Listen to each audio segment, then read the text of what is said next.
ख्रिस्तामध्ये प्रिय भाविक हो, परमेश्वराची इच्छा करण्यामध्ये जो आनंद असतो आणि जी शांती मिळते ती स्वतःच्या इच्छेप्रमाणे करण्यामध्ये मिळत नसते.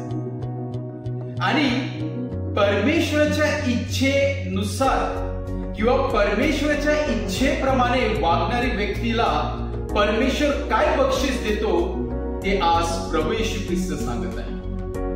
जी व्यक्ती परमेश्वराच्या इच्छेप्रमाणे वागते, परमेश्वराचे वचन आत्मसात करते व त्याप्रमाणे जीवन जगण्याचा प्रयत्न करते, त्या व्यक्तीला परमेश्वर एक बहुमूल्य देणगी देत आहे, एक अमूल्य देणगी देत आहे.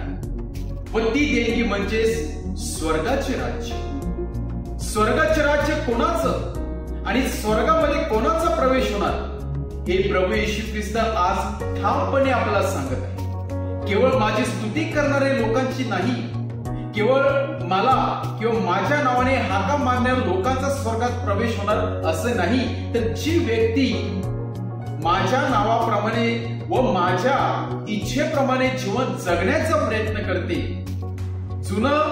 जुना स्वभाव सोडून नवा स्वभाव धारण करून माझ्या इच्छेप्रमाणे वागण्याचा प्रयत्न करते, त्या व्यक्तीसाठी स्वर्गाचे दार खुले असणार आहे.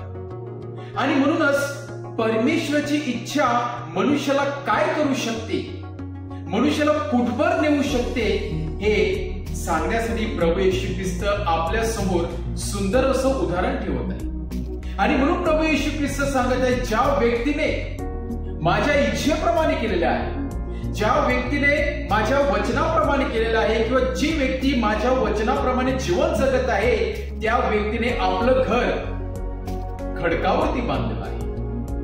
आणि खडकावरती बांधलेलं हे घर इतकं भक्कम आहे की वारा आला, वादळ आलं, पाऊस आला तरी या घराला कुठल्याही प्रकारची इजा झाली नाही, कारण हे घर एका खडकावरती बांधलेलं आहे. परंतु खडक कुठला आहे, दगड कोणता आहे, तो खडक म्हणजेच प्रभू येशू ख्रिस्त आहे.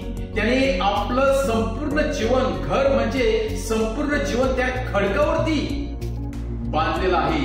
तो खडक म्हणजेच त्याचा आधारस्तंभ आहे, ते खडक म्हणजे त्याचं आश्रयस्थान आहे, ते खडक म्हणजे त्याने आपल्या जीवनामध्ये केलेली देवाची इच्छा आहे आणि म्हणून त्याचं जीवन भक्कम आहे. परंतु जी व्यक्ती स्वतःची इच्छेप्रमाणे करते, परमेश्वराची इच्छा धुडकावून लावते, परमेश्वराच्या वचनाप्रमाणे जीवन जगत नाही, त्या व्यक्तीने आपलं घर या वाळूवरती बांधलेलं आहे. आणि वाळूवरती बांधल्यामुळे त्याला भक्कम असा पाया नाही, ते फार कमकुवत झालेलं आहे. मग वादळ येते, वारा येते, पाऊस पडतो आणि ते घर मोडून जाते, कारण ते घर स्वतःच्या स्वाभिमानावरती बांधलेलं होतं.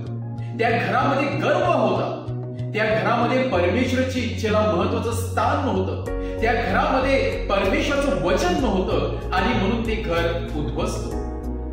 माझ्या प्रिय बंधू आणि भगिनी, पवित्र मरियेने प्रभू येशूच्या परमेश्वराच्या इच्छेप्रमाणे केलं म्हणून ती शेवटपर्यंत भक्कम राहिली.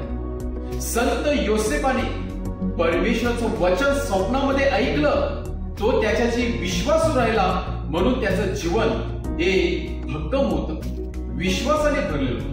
अब्राहामाचं जीवन विश्वासाने भरलेलं होतं म्हणून त्याला विश्वासाचा पिता म्हणतात, कारण त्याने देवाच्या वचनाप्रमाणे. असे अनेक उदाहरणे आपल्या समोर आहेत.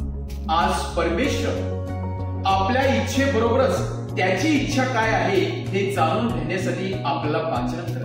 म्हणून परमेश्वराची इच्छा माझ्यासाठी काय आहे हे आपल्याला कसं समजणार आहे? जर आपण परमेश्वराचे वचन वाचत असेल, जर आपण परमेश्वराच्या वचनावरती मनन चिंतन करत असेल, तर नक्कीच त्याचं वचन, त्याची इच्छा माझ्यासाठी काय आहे हे आपल्याला नक्कीच समजणार आहे. आज परमेश्वराकडून सामर्थ्य मागूया त्याच्या वचनाप्रमाणे वागण्यासाठी, त्याच्या इच्छेप्रमाणे वागण्यासाठी. आणि आपल्या घराचा पाया जो एक रॉक आहे, खडक आहे, परमेश्वराचं वचन आहे, त्याच्यावरती आपला पाया उभारण्यासाठी परमेश्वराकडून विशेष सामर्थ्य, कृपा मागूया. आमेन.